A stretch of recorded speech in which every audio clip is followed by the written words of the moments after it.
बताने जा रहे हैं कि क्यों आग से ना जलने का वरदान प्राप्त होते हुए भी दहन हो गई थी होलिका। दोस्तों, फागुन पूर्णिमा को मनाया जाने वाला होली नामक त्योहार वर्ष का अंतिम तथा जन सामान्य का सबसे बड़ा त्योहार है।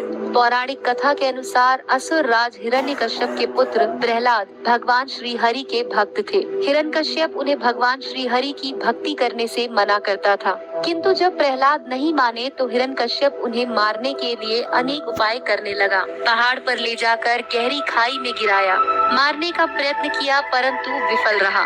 तब हिरण्यकश्यप की बहन होलिका ने कहा, भैया मैं एक पल में इसे जलाकर मार सकती हूँ। आप तो जानते हैं कि मुझे वरदान प्राप्त है, मैं जलती अग्नि में प्रवेश कर जाऊं तो भी नहीं जलूंगी। अगर मैं इसे गोद में लेकर जलती चिता में बैठ जाऊंगी तो ये जलकर मर जाएगा।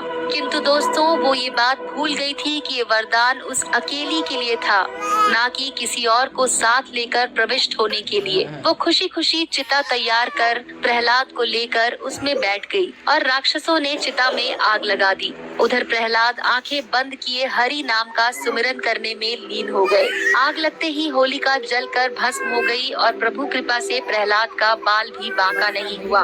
तब से उस राक्षसी को जलाने की प्रक्रिया देश में प्रतिवर्ष मनाई जाती है।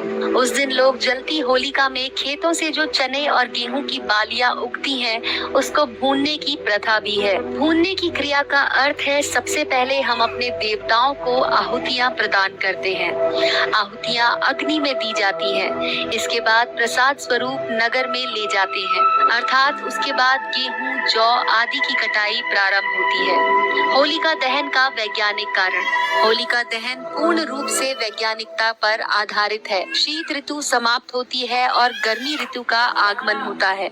ऋतु बदलने के कारण शरीर पर अनेक प्रकार के संक्रमण रोगों का आक्रमण होता है, जैसे कि हैजा, खसरा, चेचक आदि। एवं संक्रामक रोगों को वायुमंडल में ही भस्म कर देने के लिए होलिका दहन किया जाता है। पूरे देश में रात्रि काल में एक ही दिन होली जलाने से वायुमंडलीय कीटाणु जलकर भस्म हो जाते हैं। इसके अतिरिक्त जलती होलिका की प्रदक्षिणा करने से हमारे शरीर में कम से कम 40 फ़ारेनहाइट गर्मी प्रवेश होती है।